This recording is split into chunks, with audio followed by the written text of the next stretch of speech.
This is episode 1052, my interview with Andrew Steele. We're discussing his book, Ageless. I hope you enjoy it. Guys, I do apologise. The audio quality of this track isn't that great, but hopefully it doesn't disrupt the conversation. Enjoy. Andrew, welcome to the Hidden White podcast. Great to have you here today. Thank you very much for having me. I'm really looking forward to this conversation today. I came across your book, which is your first book, is that right? It is, yeah. First book, Ageless. So it's the new science of getting older without getting old. So fairly hot topic at the moment, I would think. Is that sort of why you jumped onto this? It's actually not. This is something I've been interested in for a very long time now. I finished my PhD in physics back in 2011 or so, and toward the end of my PhD, I first started reading about this aging biology stuff. And I think it just really struck me. So actually, I changed career. I often tell people because of a graph. I saw this graph of the increasing risk of human death as we go through our lives. And it just really struck me. So the risk of dying, if you're a human, which I guess everyone listening to this probably is, doubles about every 7 or 8 years. And so you look at that as a human, and you might be slightly terrified by that. So I'm in my 30s at the moment. That means I've got a roughly 1 in 1,000 chance of dying in every given year. But if you carry on doubling and doubling and doubling that, eventually it can get very, very big very quickly. So if I'm lucky enough to make it into my 90s, I'll have about a 1 in 6 chance of dying in any one of those years. And so, as I say, as a human, that can sound a bit terrifying. Is that on some sort of average plane? Numerical patterns in the world. Yeah. Yes, that's sort of an average person. So it's an average across men and women, all different kinds of social classes, all different fitnesses, and so on. That's your sort of average chance of dying. So you can obviously bump that up and down by living a good lifestyle, or the converse, or just being plain lucky or unlucky, frankly. But looking at this, it means that aging is the single biggest, what scientists call a risk factor for all kinds of different diseases, things like cancer and heart disease and stroke. And I just thought, I've got to try and understand some of this biology, get into it, and see if we can do something about it, because it could potentially alleviate what I call in the book the world's largest cause of suffering. So I just had to get involved. So actually, I've been a little bit ahead of the curve on that one. Okay. Well, congratulations on the book. Very highly reviewed, and a lot of great information in the book as well. But yeah, talk to me about ageless, because I guess, the skeptics out there might go, ageless, well, it's a natural part of the human body, or biology generally. Would you agree with that? Yeah, and I think that's a very common attitude. I wouldn't know. So I think obviously it is a natural part of human biology. But actually, if you look around the animal kingdom, it's far less common to age than you'd necessarily think. And I think the reason for that is that obviously all the people that we come into contact with age, or our parents, our grandparents, we watch them growing older with time. Our friends, we watch aging along with us. And even things like our animals, our cats, our dogs, our mice, our farm animals, all of these are mammals. They are animals that lactate, so that they have milk that they use to feed their young. That's a sort of defining characteristic of that category of animals. And they all age in a very similar way to we do. Some of them do it faster, some of them do it slower, but it's all basically the same.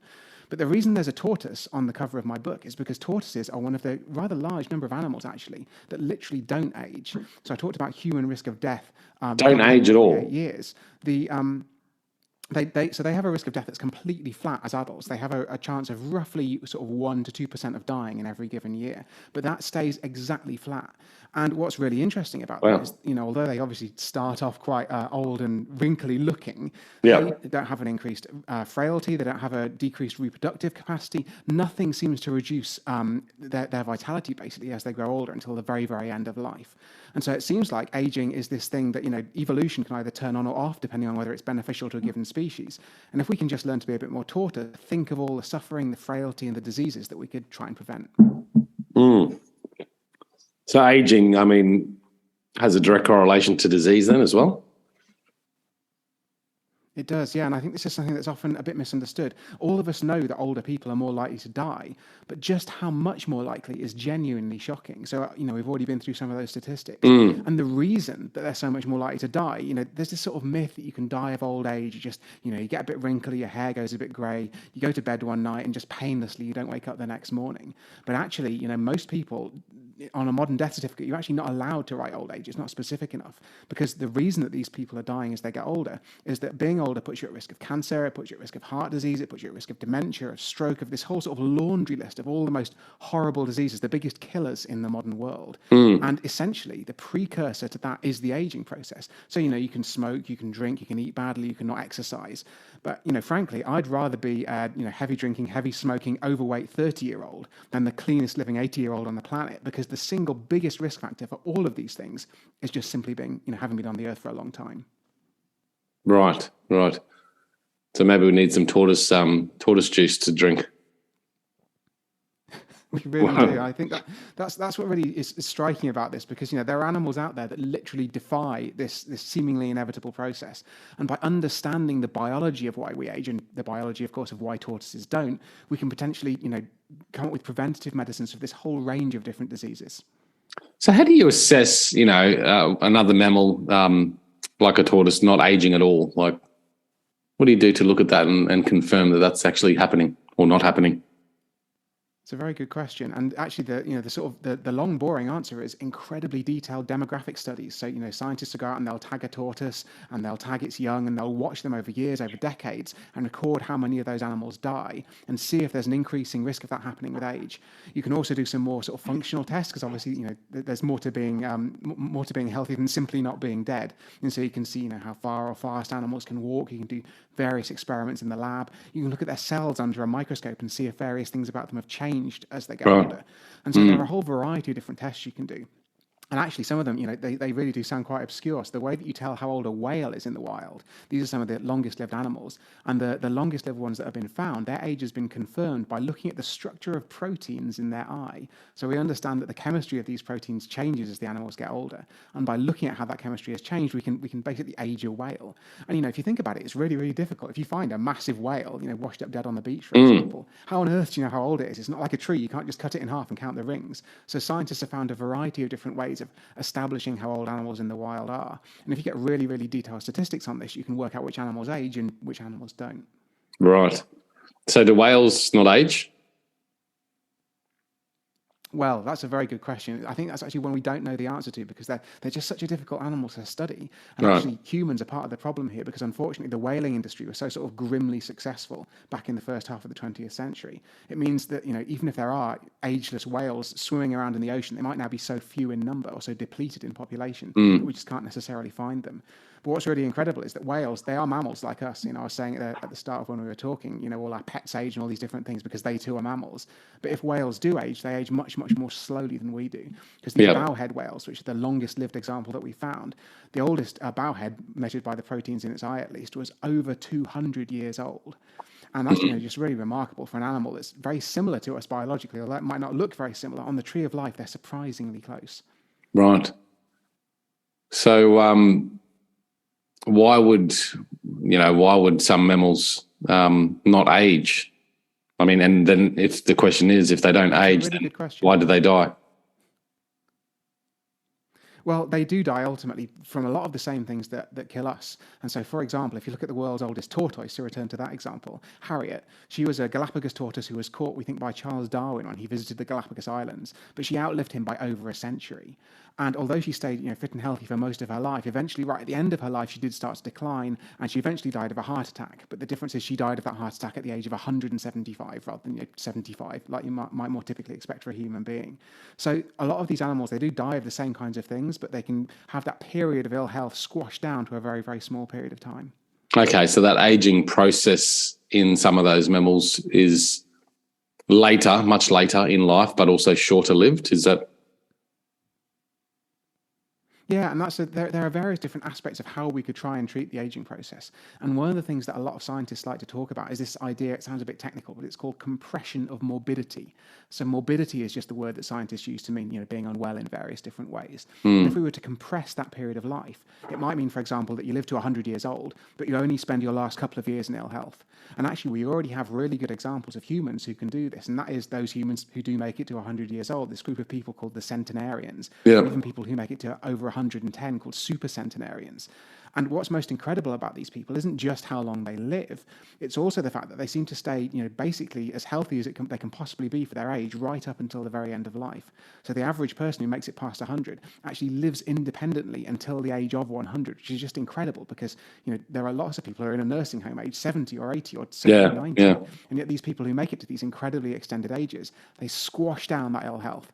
And I think that's something that all of us could really hope to aspire to, because once we understand that aging biology, if we can defer these diseases until later in life and then basically just fall off a cliff health-wise in the last year or two, that's significantly better than decades of decline, which is what most of us can look forward to now.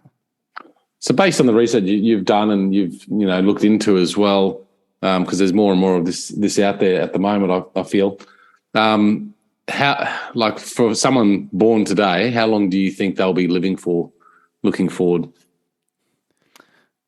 It's a really, really tricky question. So if you look back sort of over the last 150 years, what you notice is that every year or so, we've added 3 months to life expectancy in the top performing country in the world. And it's absolutely incredible just how straight this line is. You might think there are loads of different factors that have gone into this. We've reduced the risk of infectious disease. We've, in more recent times come up with things like cancer therapies and heart disease drugs. But nonetheless, every year we sort of get 3 months tick-tock, I guess. Yeah. And if you just extrapolate that out into the future, then children born in relatively wealthy countries today can expect to live to over the age of 100.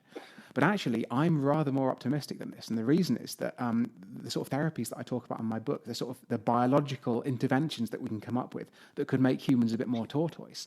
Well, those things, they're coming down the pike. We've got therapies that are currently in human trials, which appear to be able to slow down or reverse the aging process in animals.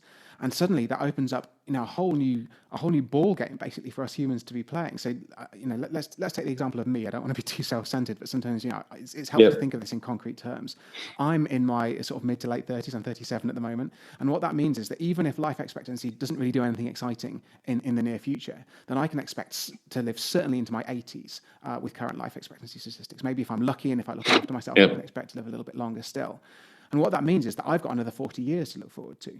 Now, what's going to happen in the next 40 years? Well, I think in the next 10 years, we might see the first anti-aging drugs. They won't necessarily be, the sort of thing where you can pop a single pill and live forever, because I'm not really expecting that sort of drug to ever come onto the market. But they might slow down my aging a little bit. And if I can, as I say, sort of combine that with a bit of exercise, a bit of good eating, and a little bit of luck, maybe I'll live into my 90s or 100s instead. And what that means is scientists get more and more decades to develop more and more advanced drugs.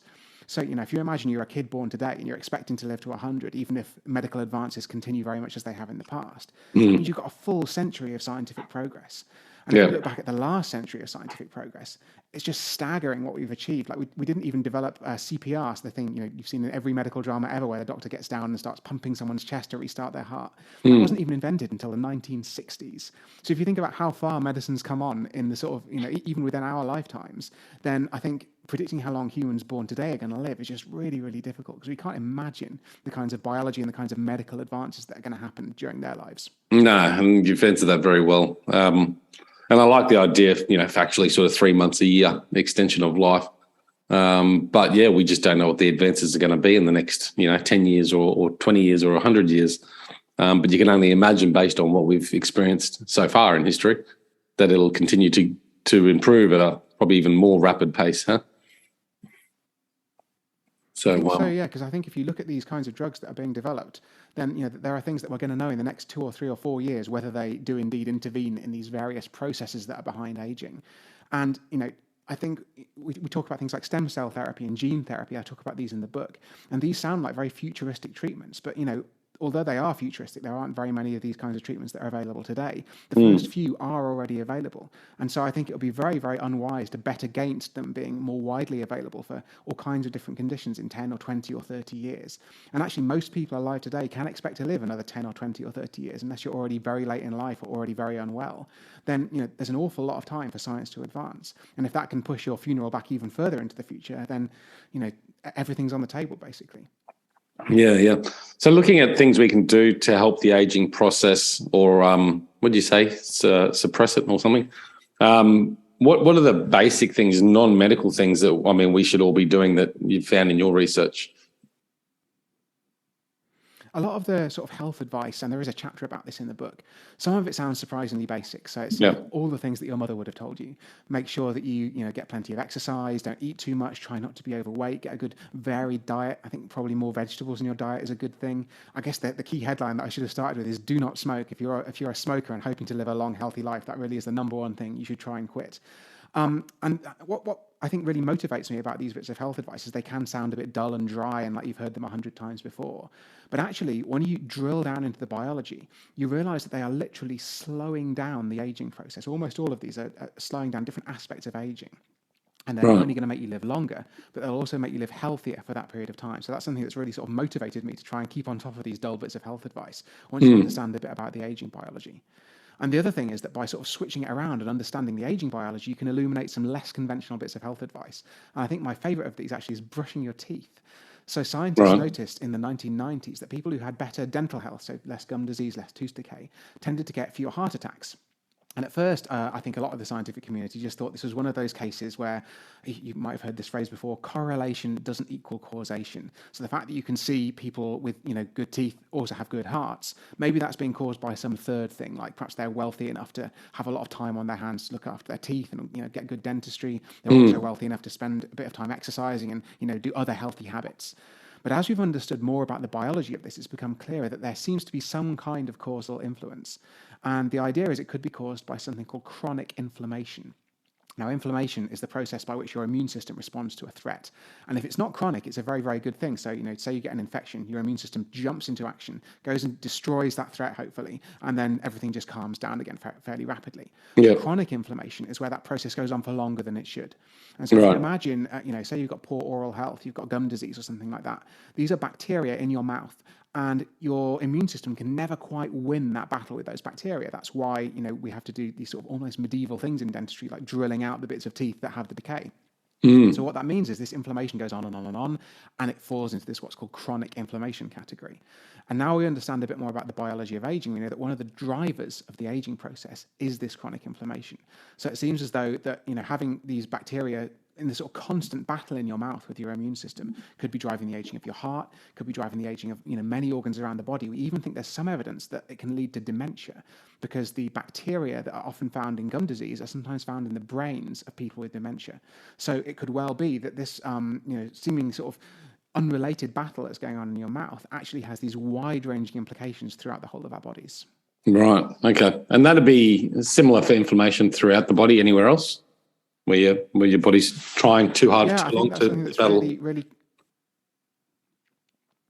You It's go. definitely something that's really, really commonly found in all aspects of the aging process. And I think a really good example of this is something that it's something that we're actually developing drugs for already. It's something called senescent cells. So senescent is just the biological word for aged, basically. And these are old cells that accumulate in all different parts of our body as we get older. And as we get older, more and more of these cells arrive, and they seem to drive the aging process. They seem to be responsible for diseases like cancer and heart disease, and all kinds of different age-related problems often have senescent cells associated with them. And the reason that this seems to be is that these senescent cells, they're cells that have become sort of, as I say, they're in this aged state. And what normally happens is they emit this cocktail of molecules. And what these different molecules say, they're signals basically to the rest of your body. They're saying, hey, immune system, we're over here, we're senescent, we're not doing what we're supposed to be doing. Can you come and clear us up, please? And when you're young, those signals go out into your bloodstream. Your immune cell comes over, finds the senescent cell, gobbles it up, and the problem is essentially solved.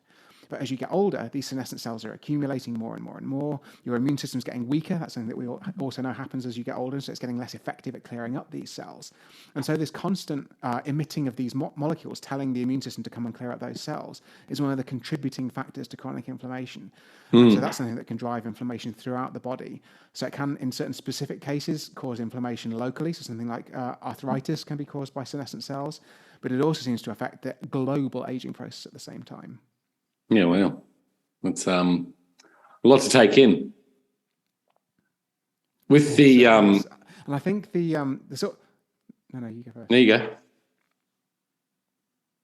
I was going to say that the really optimistic thing about this is not just that we've discovered that these cells contribute to this inflammation, but also we've got drugs that can potentially remove these cells, and these are drugs called senolytic drugs. So they're drugs that kill these senescent cells, and the results are just really quite astonishing. If you look at what we've achieved in mice, if you give these drugs to old mice, and these are mice that have therefore accumulated a lot of senescent cells in their body, you can give them to mice aged, I think it was about 60 months. Sorry, I got that completely wrong. You give them to mice aged 24 months, which is about 60 years in human terms. Right. And they clear out these senescent cells. So that's the first good thing. But they seem to basically make the mice biologically younger. So these mice, they live a little bit longer, which is a good thing. But they're not staggering along frail, sort of unable to muster the energy to die. They're actually living healthier as well. So they get less cancer, they get less heart disease, they get fewer strokes. There's all kinds of different diseases it seems to be preventative of. They're less frail, so you can put these mice on tiny little treadmills like they do in these experiments, and after the senolytic treatment, they can run further and faster on the treadmills, having cleared these cells out. And honestly, these mice just look fantastic. They have much smoother skin, they have thicker fur, less grey fur. They just look like younger mice. And so what this really shows us is, firstly, that these senescent cells are a driver of many different aspects of the aging process, not just the disease, not just the death, not just the frailty, not just the sort of cosmetic stuff, but maybe all of the above. And secondly, and most optimistically, we can treat these cells, we can kill these cells and slow down or even reverse aging. So that's a really exciting prospect, not just for mice, but for these drugs already being in human trials as well. What do you call those cells? Senescent? They're called senescent, yes. It's just a Senescent. biological word for old. And in fact, another place this word tends to crop up is that when you're talking about a species like a tortoise that has this flat risk of death with time, so it doesn't increase in risk of death, it doesn't become more frail and so on, as we discussed earlier. That's known as negligible senescence, i.e. not very much of this aging stuff. So that's just the technical term for aging, basically. So we can take a drug to get rid of those cells, which then helps reduce inflammation? It certainly seems to, yeah. And so this is that what's happening, but like with the aging process? That's one of the things that's going on, certainly. So in the book, I break it down into 10 what are called hallmarks of the aging process. Yeah. And these are the sort of fundamental biological underpinnings that drive all different aspects of why we age. And one of those things is the accumulation of these senescent cells. Another is the failure of the immune system that I mentioned. That's something that tends to get weaker as we get older. And so that gets less good at clearing out those senescent cells, but also, perhaps more obviously, it gets less good at fighting disease. And that's why, it's so important to get your flu jab when you get older, because you're at much greater risk of contracting and then dying from the flu. Obviously, in the last few years, we've all been rather unpleasantly reminded about the aging of the immune system, because the coronavirus has substantially worse effects in people who are older. And again, that's why it's so important you get your booster if you're above a certain age. And what, so those are just two examples, but there's also these other sort of 8 things that are going on inside our body. There's damage to the DNA, the instruction manual inside all of our cells. There's damage to the tiny little things inside our cells called mitochondria. There are just loads of these different processes. But what's really exciting is that now we've got some understanding of what those processes are. Just like the senolytic drugs target those senescent cells, we can target other parts of that process and hopefully slow down aging in a much more global way than we've ever been able to do before. If you take a drug to help remove those senescent cells, wouldn't inflammation still exist if the person still has bad dental or whatever it might be? It certainly would, yeah. And you've got to, bear in mind there are multiple different sources of this inflammation. Yeah. So, just killing the senescent cells isn't going to be a sort of cure-all for aging. And what I think actually is that the way we're going to treat the aging process is by understanding all of these different hallmarks and then coming up with multiple treatments to address each one. So maybe we'll find that, we'll have to clear out the senescent cells, but we'll also have to do something to extend the telomeres. These are the sort of the caps on the end of our DNA that seem to shorten as we get older. We also have to come up with drugs that can improve the function of our immune system. We don't have to come up with other drugs that can remove cells that have got damaged DNA and so on. And there is a fairly long list of things we're going to have to do, but it's not an infinitely long list. And most importantly, by targeting these aspects that are actually drivers of the aging process, we can come up with preventative medicine. So the way that a lot of medicine works at the moment is, you find a lump, you go down to your doctor, the doctor might say, that looks a bit dodgy, and send you to a cancer specialist to get it checked out. And if they find out it's cancer, they'll treat that cancer. But the whole of medicine is conducted in these silos at the moment. So, if you go to your cancer doctor, they'll give you chemo or radiotherapy to kill that specific cancer, but they might not be particularly bothered about the fact you've got a heart condition or the fact you've got some sort of, dementia that's already starting to set in. We don't tend to treat people very holistically. And also we tend to treat these things right at the very final stage, which is actually when they're the hardest to treat. Yeah. Imagine you've got someone who's in their 80s who's just been diagnosed with cancer. This cancer is an end stage of the aging process. It's already starting to grow and multiply inside them, their tumor. So that's a time when it's very, very hard to fight it. And this whole thing is happening in the context of an aged body with a weakened immune system, with that's just generally more frail and less able to take the actually quite nasty treatments we often give for cancer, for example. Yeah. And so what would be really great is if we could come up with treatments that we could give to 50 or 60-year-olds maybe, who aren't old enough necessarily to be starting to significantly experience the aging process. They're not so frail, they haven't got so many of these diseases, but then we could stop them from getting ill in the first place. And that's what really excites me about this kind of medicine.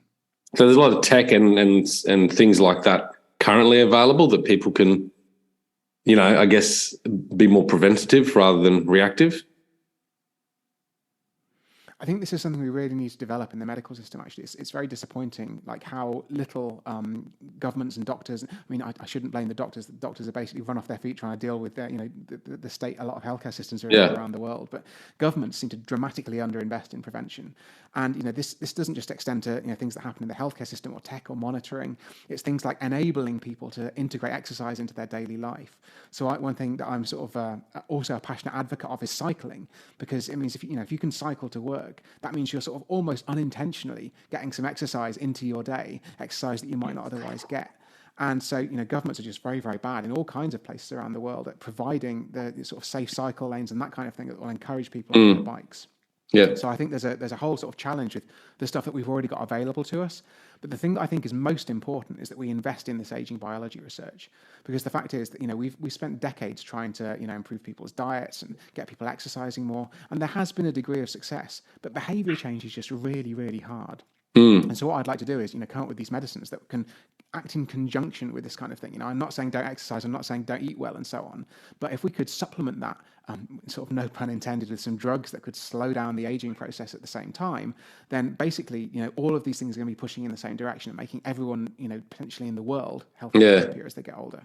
And that's what I wonder, like behavioural change being quite difficult. If we've still got a world full of bad diets, for example, even if we have, certain medicines that can help the aging process slow, it feels like, we're not still doing anything better. But I guess for those that do take care of themselves would have an exponential lifespan anyway. You know what I mean? I think the way to think about it is that, as I mentioned in the health advice answer, a lot of these things that we think of as bad lifestyle, be that smoking, be that eating badly or whatever it might be, these things do essentially accelerate the aging process. I think a really good example of this actually is that often when I talk to people who aren't necessarily scientists studying aging, but they're sociologists or they're people working in the community with older people, what they'll often talk about is a really serious problem, that people who live in poorer parts of various cities or various countries tend to have much, much shorter life expectancies than people living in the richer parts of those cities or countries. And that is a really serious issue. There's this huge inequality of life expectancy. Yeah. And they're saying, why should we be thinking about these drugs to slow down the aging process when, all I want is for my patients or for the people that I work with to stop smoking or, not drink so much or be able to get a bit more exercise, have a bit more free time in their day in order that they can do these things. And that is really, really important. Again, I'm not advocating that people don't exercise or we don't try and encourage people to eat better. But given that all these things are essentially accelerating the aging process, it would be really, really helpful to increase the life expectancy of poorer people if we could have some of these preventative drugs that would stop them from getting ill. And if they weren't getting ill, they'd be able to work more. And so on and so on. So these things are sort of self-reinforcing. They do, we can't simply abandon all of the public health measures or all of the, attempts to fight poverty. But at the same time, these things are all pulling in the same direction. And I'm just hugely optimistic that we can, potentially bring all these things together and try and make, as I said before, everyone in the world, happier and healthier as they get older. Yeah, I like it. Do you think there needs to be more early intervention and systems in place, I suppose, in our local governments, that allow people to go in from a younger age? Because I went through a medical check recently because I was interested in this sort of topic, and I'm 40 now, so I thought it was a good time to do that. But there didn't seem to be too much of a concern, I suppose, and maybe that's just because I shouldn't be concerned. But when I read a lot of these things, there's a lot of advice out there that suggests, go and get thorough checks, because if you get onto anything early, like really early, you're going to be better off in the long run. I think that's exactly right. Yeah, and I think that so much of the way that we age is cumulative. And again, this is a really important thing to take into account with the health advice. If you think about, say a particular cancer, for example, requires 10 mutations in your DNA, 10 mistakes in your genetic code in order to turn into a cancer. It might be that 5 of them are just, random bad luck, 3 of them are caused by diet, and 2 of them are caused by something else that's within your control. And you only need to stop that last mutation in order to stop developing the cancer. But the earlier you can catch it, the more slowly you can accumulate those mutations, the better for your health in the long run. And I really think that prevention just isn't particularly integrated into these systems. There's a sort of I've heard this comment that in the UK we have the National Health Service, but really it should be called the National Sickness Service, because almost nobody goes to their doctor when they're well. You go to the doctor when you've got an ache, or when you've got a pain, or when you found a lump, or when there's something wrong with you, basically. But if the healthcare system could just take a look at you beforehand and try and give you some advice, try and monitor what your levels of various different things are, and try and guide you in the right direction, we could prevent a lot of people from ever getting ill. And actually, that's going to be particularly important once we get these sort of real anti-aging drugs that can actually, reverse or slow down aging, because we're going to want to be able to, do a test to find out how many senescent cells have you accumulated. Is it time to give you that senolytic treatment yet? If so, where in your body have the most of these cells accumulated? So should we give you a specific senolytic that's targeted to that particular region, and so on? So I think this is something we need to develop right now. Firstly, because there are direct, immediate benefits by helping people, optimize their lifestyle and their health and so on with the tools we have available today. But secondly, because in 10 or 20 years, we're going to have these new drugs, these new treatments, these new interventions, and we need to have the systems in place to be ready to deploy those if we really want to reap the benefits. Yeah, and I suppose we need more people in that sort of area, because, as you said earlier, doctors run off their feet dealing with all the unwell people, don't really have time to make way for this new intervention where having more customers come into early prevention sort of medicines. Yeah, definitely. And I think this is, I think even the way that medical training is conducted at the moment is actually really emblematic of this. So my wife is a doctor. When I first met her and started talking to her about all this sort of anti-aging biology stuff, I think she thought I was crazy. And as you can tell, thankfully, I've managed to change her mind in the intervening time. But, if you think about her medical school, to the extent that they were taught about treating old people, it was about geriatrics. And this is the sort of, there's a lot of sort of social issues that you have to consider. Maybe someone lives alone because their spouse has died or something like that. You've got to think about the treatment in that context. Often older people have multiple different things wrong with them, so they're taking 5 different medications. So if you want to give them another medication, you have to make sure that it won't interact with any of the ones they're already taking, and all this kind of stuff. It's all really, really important when you're treating those older patients. But she hadn't heard a single word about these anti-aging treatments, and yet in her career, she's almost certainly going to have to prescribe some of these drugs when they're developed. And it's just incredible to me that, biologists, doctors, you can go through a whole degree at a great university and never once hear about this stuff. But yet, in the next 10 or 20 years, I'm absolutely certain that we're going to see some of this in clinical practice. Are there anti-aging drugs that currently exist, or are they all still in trials? I think in terms of certainty about whether or not they work, they're still in trials. They may already exist, and we just don't know exactly what they are. These senolytic drugs, so the way that these trials are going, and actually I think this is a sort of good general way to think about how trials of these drugs are going to go. They're often not targeting aging sort of per se, the broad thing that is aging. And that's for a few different reasons. One is that it's quite hard to get a drug approved if it targets the aging process, because medical regulators prefer to approve a drug for a specific, what's called an indication. And that's just jargon for like a particular disease or condition or problem that people might have. And I mean, partly that's just because it's easier, because if you give someone a drug for their cancer and then their cancer goes into remission, then you sort of proved it one way or the other very easily. But then if you think about the aging process, sort of second reason this is tough is just the trials could take an incredibly long time. Because imagine you get a bunch of 65-year-olds. A 65-year-old, your average 65-year-old, only has a 1% chance of dying that year. And so that means you're going to have to watch them for an awfully long time for enough of them to die. Enough of the patients in your treatment arms, the ones who are getting the drug, and the ones in the control arm who aren't getting the drug. In order for enough people to die to see a difference between those two arms, you're going to have to do a huge trial that's going to last a very long time, which is very expensive. True. So actually, what we're finding instead is that the drug companies are trying to develop drugs using the mechanisms that we know are behind aging, so things like these senescent cells, but targeting particular diseases where those mechanisms are known to be a problem. So, for example, senolytic drugs are being trialled for arthritis. They're being trialled for a kind of blindness that we think is driven by these senescent cells. And the idea is that if these drugs are effective, so, obviously that's the most important thing, I guess, they've got to make sure that the drugs remove the senescent cells, make sure they improve the patient's outcomes. Those are really, really important things to prove that the drug works. The sort of secondary thing we need to watch is, are these drugs safe? So, say someone who gets a senolytic for their arthritis, do they have any side effects? And in fact, knowing what we know about senolytics, those side effects might even be positive. It might be that it reverses other aspects of the aging process in that person's body. Nonetheless, we need to keep an eye on them. And if they're safe, then we could start thinking, let's instead of giving it to people who've got a specific senescent cell associated disease, we could roll it out to the wider population. Maybe we could think about giving it to people with heart disease, which again we think is driven to some extent by senescent cells, but we've already got some good drugs for heart disease, so maybe we wouldn't be so willing to try an experimental drug on heart disease patients. And again, if it's effective and safe for heart disease, then you might think, well, why don't we just start giving it to 50-year-olds who happen to have enough senescent cells that we could give it preventatively? So I think there's going to be this gradual sort of expanding of the circle of patients. You start with people who've got particular conditions that don't really have much by way of treatment at the moment, but are very specifically driven by a particular age-related change. Then you widen it to people who've got less and less serious conditions that are driven less and less directly, until hopefully, if everything goes to plan, and basically if we get a bit lucky, we could start giving these things out maybe even to everybody. Yeah, right. Is there anything on the market at the moment that the general public, without going to a doctor, could take that's sort of one of those anti-aging sort of drugs? There are lots of things that are purported to be anti-aging drugs or supplements, but there's nothing I think we have sufficient data for at the moment in order to be confident about it.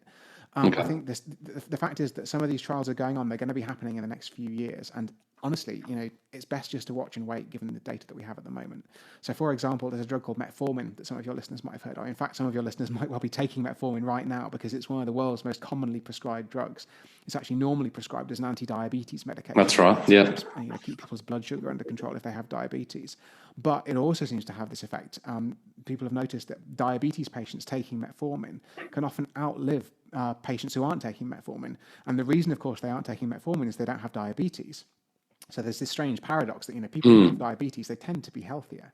They tend to be less overweight. They tend to have less heart conditions and that sort of thing that come along often with diabetes. And yet the fact that the metformin seems to perhaps make the diabetics outlive them. The problem is that we can't quite be sure that it is the metformin that's causal here, because we haven't done the proper randomized trial, it's called. So this is where you randomly give half the people metformin, half the people nothing, and see what happens. That trial is hopefully going to be starting very soon in the United States, where they actually just give it to a bunch of 60-somethings and watch, how they're aging, how a whole variety of different diseases are actually affected by their taking metformin. And hopefully that should give us results within the next 5 years. So if I was sort of scratching my head about metformin, I'd honestly just wait until the results of that trial come in, because that will tell us definitively one way or the other. Okay. What about like vitamins, minerals, things like that? Supplements, I suppose, is a big market there for it. I know of a few like NMN and things of that nature that are suggested to take to help health and longevity. Yeah, I think the evidence for these things just isn't quite there, unfortunately. So NMN is a good example. There are good theoretical reasons to think that what's called our NAD, which is what the NMN is supposed to promote inside our bodies, there are good theoretical reasons to say that might go down with age and why it might be important to try and raise those levels. But the experimental data we have, they're just really mixed. There have been some trials in mice, but they haven't shown that the mice live any longer. Some of them show that they can improve performance in mice in older age. And there are just this handful of human studies. And unfortunately, there's just nothing that's... And not enough evidence, So, for example, there was a study that came out, I think about a year ago, it was looking at older women actually with diabetes. I think it was pre-diabetes, to try and observe what NMN could do for them. And what they found was it did improve to some extent the ability of their muscles to take up blood sugar. And, that sounds good. That's a good thing, for people with diabetes. But the problem was they also measured, I can't remember exactly how many, maybe 10 other outcomes, and the NMN had essentially no effect. So we're just waiting for that study that shows us that these things are effective. And, unfortunately, when it comes to vitamins, there's been this very long-running idea that vitamins are hugely, hugely important for slowing down the aging process. But actually, the best trials that we've got now, we've literally got trials that have looked at hundreds of thousands of people over years and years and years. And they find that most vitamin supplements, and I should caveat this, unless you have a particular vitamin shortage that your doctor has told you to take a supplement to correct, then actually most people don't live any longer if they take vitamins. So again, it just appears that's something that it was a good theory, it had a good theoretical basis, but it just didn't play out in the trials. Right. Okay. Interesting. Andrew, great book. Thanks for coming on the show and sharing today. Is there anything you'd like to leave us with? Yeah, I think the one thing I'd like to leave you with is thinking about some of the ethical implications of this, which is something people often ask me about in all kinds of different contexts. People are worried about things like overpopulation. What happens if people are dying less, and so on. And I think the single most important thing to remember is what I talk about aging as being in the book. So I describe aging as being our world's largest humanitarian challenge. And that might sound like a slightly counterintuitive thing to say from what, sounds like a fairly natural process, as we said at the start of the show. Yeah. But actually, if you think about aging as the cause of all these diseases, the cause of the cancer, the cause of the heart disease, the cause of the dementia, things where you can literally have your personality, your mind, your memories robbed from you by the aging process. And if you think about how many people it kills, so if you add up all the deaths around the world, there are 150,000 people who die every day on Earth. Over 100,000 of them die of aging. And that's the huge ethical imperative I think we have to try and do something about this process, because it's the single largest cause of death. It's twice as big as every other cause of death added together. I think it's arguably the largest cause of human suffering because of all those diseases, because of the fact that they often, you often struggle with these diseases for years before they finally kill you. Yeah. And I think that's the huge ethical case for doing something about aging, and that's why I'm so passionate about it. If you do have any of those ethical concerns, there's actually a free bonus chapter of my book online that you can go and check out to dive into the nitty-gritty about things like population, or won't rich people be the first people to get access, and that questions like that. You can go to ageless.link/ethics and get that chapter for free. That's good. Nice. Mate, thanks once again for coming on the show. Appreciate you taking the time out. I know it's late in the evening for you, and certainly do appreciate it, and I'm sure the audience will enjoy the conversation today as well. Thanks very much for having me. You guys, check it out at thehiddenwhy.com. Until next time, peace, passion, and purpose. See you soon. Thanks, guys, for listening to this episode. I hope you enjoyed what you heard. I hope you love what you're hearing. If you like this episode, guys, or any of the episodes that you're listening to here at The Hidden Why, please do me a favor by sharing it. You can share it with your families. You can share it with your loved ones. You can do that by using your favorite social media channels, using the icons on the platform that you're listening to The Hidden Why podcast. Also, guys, if you're a fan of the show, please connect with me. Connect with me at thehiddenwhy.com. I love to hear from you. I love to converse with the people that listen to this show to find out what they enjoy, what they don't enjoy, and perhaps if they have any questions or feedback for the show as well. You can stay up to date with all that I'm releasing here, guys. I do a solo show every Monday, a 3-minute thought every Thursday. I do 2 interviews a week on a Wednesday and a Saturday, and a book review every Friday. You can stay up to date with all that by subscribing to my newsletter at thehiddenwhy.com. Just enter your email address there, and also subscribing to the podcast on the platform that you choose to listen to your podcasts. You can also support the show, guys, by using the Amazon links at thehiddenwhy.com. So if you like books, you can get all the books that I review there, and anything else really that you like to purchase through Amazon. So use that link, it helps support the show. And we've also got a deal with Audible, guys. Audible is a fantastic way to listen to all your favorite books. We've got a deal with them so you can get 2 free books when you subscribe, or subscribe to a 30-day free trial. So check that out again at thehiddenwhy.com. Guys, that's it from me. You know what to do. Go out there, breathe more passion into every single moment. Do everything with greater purpose, and in doing so you will discover your hidden why. This is The Hidden Why. My name is Lee Marnuzzi. Until next time, peace, passion, and purpose. See you soon.